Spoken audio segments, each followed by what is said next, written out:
चलेंगे ओ सोफिया की नगरी। बचपन में राजा ही बोला जाता था, तो इनका नाम भी राजा ही है। और ये महज इत्तेफाक है कि इनका नाम राजा है। मच्छर मक्खी इवन सांप भी उनके शरीर में आके लिपट गया। अक्सर देखा गया है लोग इंजेक्शन तक नहीं लगवा पाते, उसमें भी आंखें बंद कर लेते हैं, मुंह इधर कर लेते हैं। तो इन्होंने अपने शरीर से चीरफाड़ करवाई और हृदय के अंदर चीरफाड़ करवाई, और वो भी बिना बेहोशी की किसी दवाई के।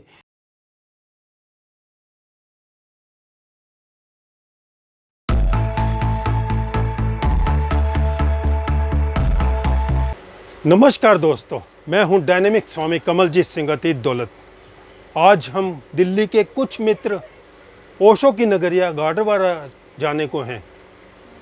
ओशो ध्यान और प्रेम का मसीहा ओशो, जिनका बचपन और जवानी कुछवाड़ा और गाडरवारा मध्य प्रदेश के इलाके में गुजरा। आज उन्हीं की नगरी में हम 5-7 मित्र घूमने जा रहे हैं। आपको एक एक करके इनका मैं परिचय करवाऊंगा। खूब मस्ती हम लोग करेंगे और अध्यात्म को जिएंगे और मस्ती प्रेम को जिएंगे। पहले आपको मिलवा रहे हैं, आपका नाम बताएं। स्वामी योगेंद्र।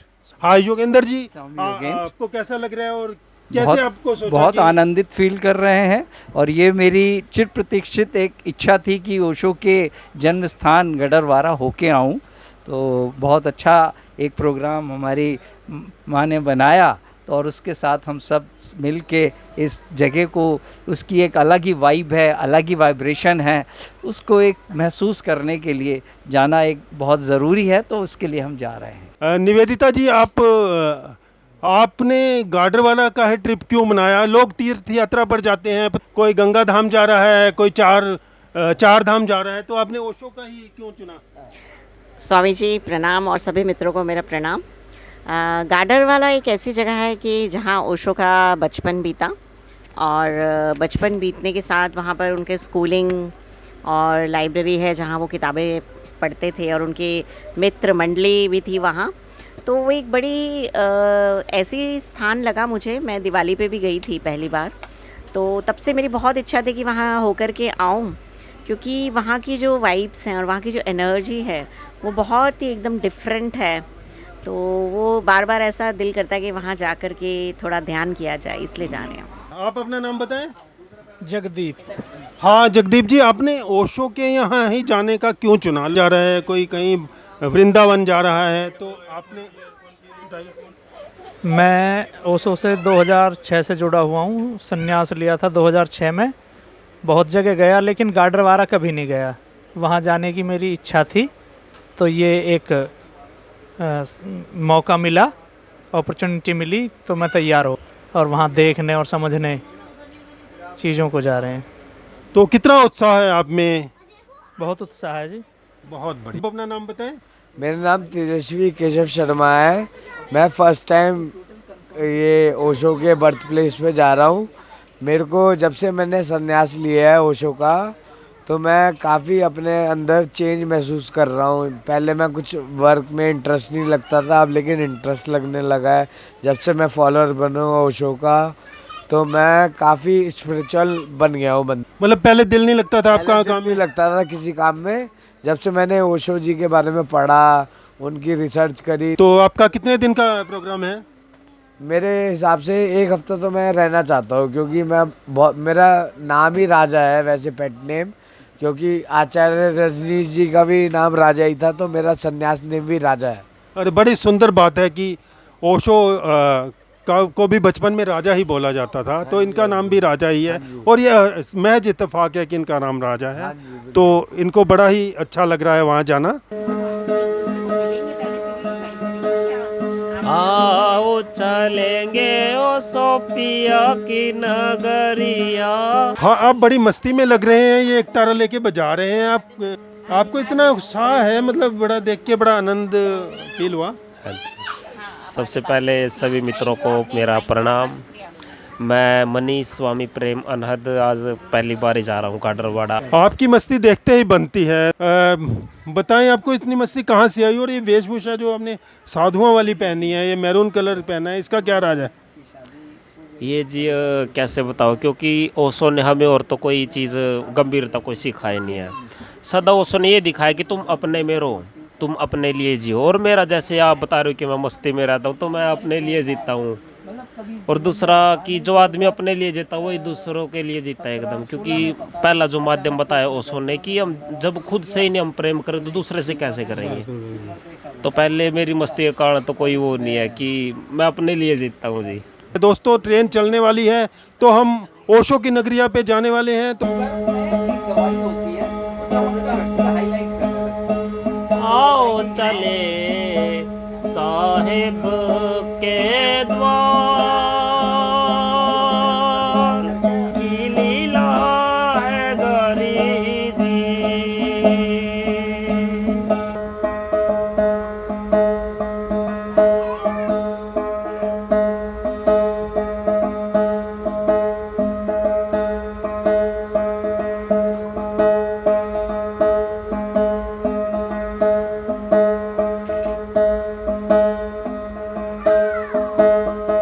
दोस्तों हम ओशो लीला आश्रम के भीतर हैं।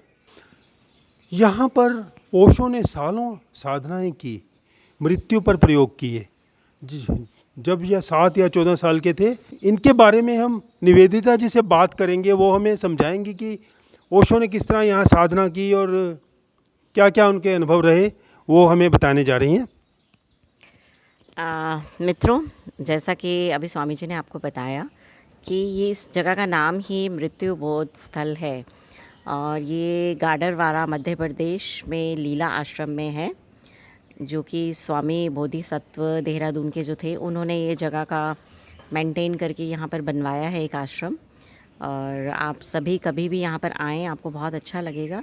तो इस जगह की जो ख़ास बात वो ये है कि जहाँ हम खड़े हैं यहाँ पीछे मृत्यु बोध स्थल है, क्योंकि ये सारा एरिया ही ओशो अपने बचपन में यहाँ पर अपने दोस्तों साथियों के साथ खेला करते थे। जो आपने स्वर्णिम बचपन में पढ़ी हैं उनकी चीज़ें, तो वो सारा वही एरिया है। तो एक दफ़ा जब वो मतलब जब वो पैदा ही हुए थे, तो एक काशी के ज्योतिषी थे, उन्होंने कहा था कि हर 7 साल बाद इनको मृत्यु का हो सकती है इनकी मृत्यु। तो जब ये 7 साल के थे तो क्या हुआ कि इनके जो नाना जी थे उनका एक बैलगाड़ी में उन्होंने अपना शरीर छोड़ दिया। तो ओशो ने 7 साल की एज में जो पहली बार मृत्यु का एक्सपीरियंस किया, अपना नहीं बट नाना जी का, जो उनके बहुत प्रिय थे, तो उसके बाद ओशो यहाँ पर आए साधना करने। ये एक शिव मंदिर होता था और जब बाढ़ आती थी तो पूरा ये ढक जाता था पानी से, एक तरह से खंडहर था। तो ओशो को तो ऐसी ही जगह चाहिए होती थी ध्यान साधना के लिए। यानी वो एकांतवास ढूंढते थे, बिल्कुल जहाँ पर कोई भी ना जाए, कुछ इस तरह के एकांतवास वो ढूंढते थे। तो बहुत छोटी उम्र में वो यहाँ आने लगे। ये जंगल नुमा था, ये बहुत ही यहाँ पर आम आदमी साहस नहीं कर सकता था उस दौरान। सांप, बिच्छू, मच्छर, पता नहीं बहुत सारे खतरनाक जानवर यहाँ घूमा करते थे। तो ऐसी ही कुछ घटनाएं जो ओशो ने यहाँ पे साधना के दौरान उनके साथ हुई, ये बताएंगी।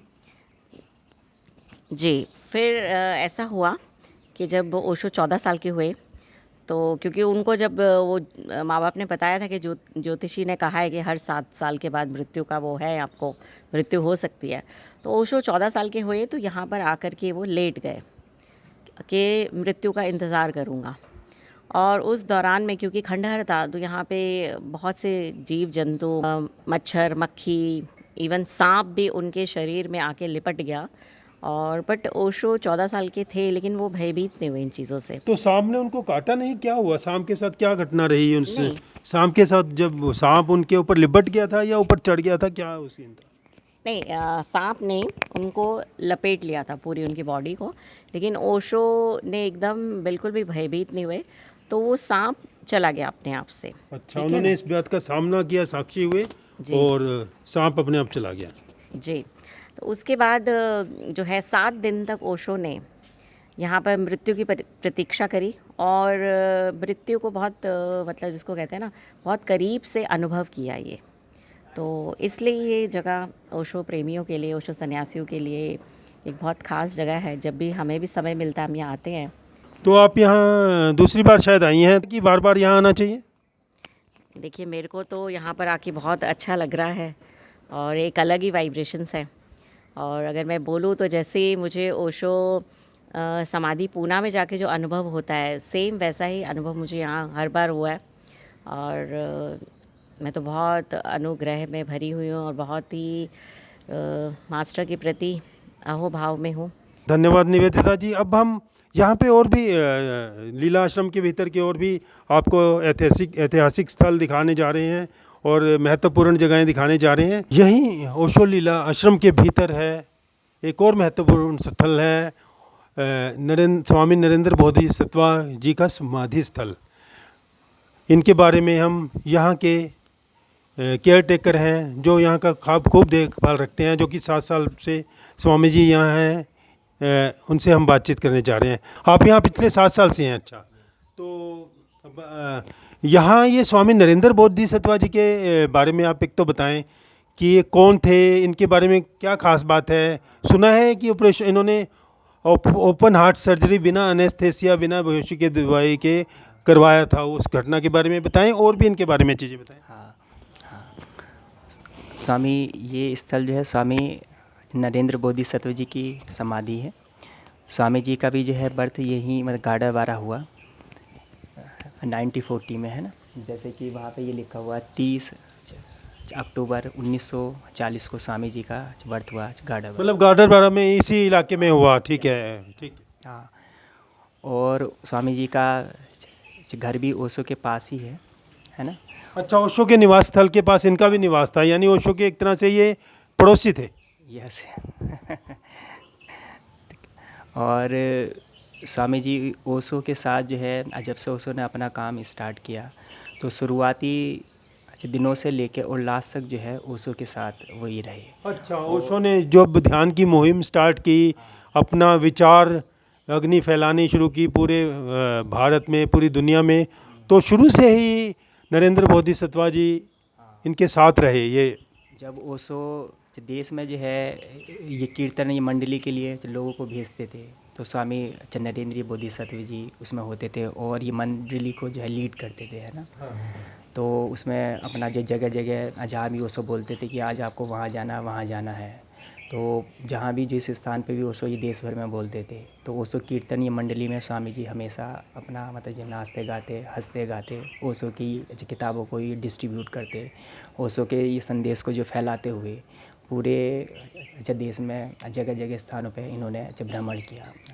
हाँ, और फिर जब एक समय ऐसा रहा कि स्वामी जी ओशो के जब पास रहे तो उस समय जॉब में स्वामी जी रहे। फिर ओशो ने पूछा कि आगे का क्या आपका विचार है, तो फिर उन्होंने कहा कि अभी तो मैं जॉब में हूँ। तो ओशो ने कहा कि ठीक है, छोड़ दो जॉब। तो उन्होंने कहा ठीक है। तो उसने कहा कि यहीं से तुम जो है ये रिज़ाइन भेज दो, है ना। तो इन्होंने वहीं से फिर अपना जो ये रिज़ाइन ओशो के पास से ही वहाँ पे भेज दिया। फिर इन्होंने कहा कि मुझे कुछ सामान है वहाँ पे, तो उसको मुझे लेके आना है। उसने कहा कोई बात नहीं, आप मत जाओ, सामान को ही वहाँ पे जो है मंगा लो जो भी आपका सामान है। तो इस तरह से ओशो ने फिर वहीं पे ही इनको अपने मतलब साथ ही हमेशा रखा है। बहुत सुंदर, साथ ओशो के साथ हमेशा ये नरेंद्र बोधिसत्व जी रहे। और ओशो के जो बुक्स एडिटिंग का काम, जब बुक्स ये पब्लिशिंग का है ना, तो उसमें ओशो के स्पेशली हिंदी ये साहित्य में बहुत उन्होंने जो अपना जो योगदान दिया, जो कंट्रीब्यूट किया उसमें, है ना। तो जैसे कि ओशो के जो ये प्रवचन होते थे फिर उनसे जो है ये बुक्स होती थी ये तैयार, है ना, वो ये तैयार होके फिर मतलब आती थी, है ना। तो उस समय स्वामी जी ने बहुत मतलब जो काम किया, बहुत सहयोग किया। अच्छा, ये जो ऑपरेशन वाली इनकी घटना है उसके बारे में बताएं, और कौन से डॉक्टर थे जिन्होंने ऑपरेशन किया। हाँ, ये स्वामी जी को हार्ट में कुछ ये समस्या है, फिर उन्हें जो ऑपरेशन के लिए सजेस्ट किया गया। फिर उनकी ओपन हार्ट जो है सर्जरी हुई। तो जो डॉक्टर ये त्रेहन है उनकी ओपन हार्ट मतलब सर्जरी की, है ना। और काफ़ी विख्यात डॉक्टर हैं डॉक्टर नरेश त्रेहन। लगभग आप सभी लोग उनके बारे में जानते हैं। उन्होंने उनसे इनकी सर्जरी करवाई गई थी, ओपन हार्ट सर्जरी, यानी कि बहुत ही बिना एनेस्थेसिया के कराना शायद दुनिया का एकमात्र एग्जाम्पल होगा ये। अक्सर देखा गया है लोग इंजेक्शन तक नहीं लगवा पाते, उसमें भी आंखें बंद कर लेते हैं, मुंह इधर कर लेते हैं। तो इन्होंने अपने शरीर से चीरफाड़ करवाई और हृदय के अंदर चीरफाड़ करवाई और वो भी बिना बेहोशी की किसी दवाई के। और आखिर इतनी जागृति, बिल्कुल शरीर से अलग होकर उन्होंने जीते जी ये ऑपरेशन करवाया, जो कि एक दुनिया का एकमात्र एग्जाम्पल है। ये जो है हमने है ना ओशो के जो प्रवचन में ही जो सुनते हैं, एक ही प्रवचन में ओशो ये बताते हैं, आई थिंक नेपाल नरेश के बारे में उन्होंने अच्छा बात की है ना, जो ये पहले की बात है कि उनको भी इस तरह का एक जो ऑपरेशन ये कराया गया है ना, तो उन्होंने कहा कि आप मेरे को भगवत गीता ये सुनवाओ और मेरे को कोई जो है एनेस्थीसिया ये नहीं देना है। आप किसी और अभी नरेश ये ओशो ने ही हमने एक ही प्रवचन में उनके जो सुना है ना। अच्छा। तो वो एग्जाम्पल एक उन्होंने उनका ओशो हमें ही बताते हैं ना, तो वही एग्जाम्पल ओशो जगत में ही फिर स्वामी नरेंद्र जी के रूप में हमें जो है उसको मतलब फिर से जो है वो जो देखने को मिला है ना, मतलब तो उसी तरीके का। तो अब हम ये कह सकते हैं, जब कोई आदमी इतनी हायर इतनी डीप स्टेट में हो कि वो अपने आप से जो ये जो शरीर को अपने बिल्कुल अलग पाए, तो ही वो ऐसी स्थिति में ऐसा जो संभव है ना, कि जो शरीर अलग है मैं अलग हूँ, और जो अपने शरीर में होते हुए हर जो गतिविधि को वो जो देख पा रहे हैं ना, यानी कि शरीर से एक कोई अटैचमेंट नहीं है ना, एक अलग होने का भाव है ना। तो उस स्थिति में ही जो मेरे को मतलब फील होता है ऐसा ही हुआ होगा, तो ही ये सब चीज़ें हो पाई होंगी है ना। तो हम कह सकते हैं कि एक बहुत ही डीप और हायर स्टेट में ही कोई व्यक्ति है, तो ही ये सारी चीज़ें ये संभव है। एक बात तो और आपसे जानना चाहूँगा, आप 7 साल से लगातार यहाँ हैं, तो 7 साल से कैसे दिल आपका लगा है? या आपको कभी बोरियत नहीं होती, या आपने परिवार की याद नहीं आती? कैसे आप 7 साल से लगातार यहाँ टिके हैं? देखिए ऐसा नहीं है, अब how can be bore with love है ना। अब अगर आप प्रेम में हैं तो मतलब कैसे बोर हो सकते हैं? ये प्रेम का एहसास हम जो सभी का ही हुआ होगा। अच्छा, गुरु के प्रति आपका तो प्रेम हाँ, है। तो जब भी हमारा चाहे किसी के अच्छा प्रति भी हो, चाहे वो प्रेमिका के प्रति, पत्नी के प्रति, अच्छा बच्चों के प्रति, अच्छा दोस्तों के प्रति, अच्छा पेरेंट्स के प्रति, या अपने मास्टर के प्रति है ना, तो प्रेम तो एक ऐसी चीज़ है जब जो भी क्षण हमारे प्रेम के होते हैं उसमें हम बोर हो ही नहीं सकते। वो तो हम चाहते हैं ये ज़्यादा से ज़्यादा और हमारी ये लाइफ में है ना। तो ऐसा ही I feel with the master है ना। सो यहाँ रहना ही अपने आप में इतना आनंददायी है, इतना एक ही लविंगनेस है, इतने मास्टर ये ब्लेसिंग्स है ना, तो बोर होने का तो कहीं मतलब सवाल ही नहीं पैदा होता। तो आगे क्या कितने आपने क्या सोचा है, कब तक यहाँ रहेंगे? आगे भविष्य में आप क्या सोचते हैं? Till death, as I feel. I'm just floating with master है ना। I can't say है ना what to do and not to do. I'm just floating with master. And I can say मैं तो चाहूँगा कि हमेशा यहाँ रहूँ। आप परमानेंट यहाँ पे अपना रहना चाह रहे हैं, तो बहुत अच्छी बात है, ये भी आपकी भावना की बात है, बहुत सुंदर। आपका बहुत बहुत धन्यवाद। और बाकी जो मास्टर की मर्जी। इट्स ऑल यू नो कि सब मास्टर की ब्लेसिंग है ना। दिस इज़ नॉट माई ये decision to be here as I feel. I always feel it is the decision of master to be here. I am living with master here. Thank you very much, आपने हमें अपना कीमती समय दिया, आपका बहुत बहुत धन्यवाद। तो हमारी टीम आई है हाथीद्वार।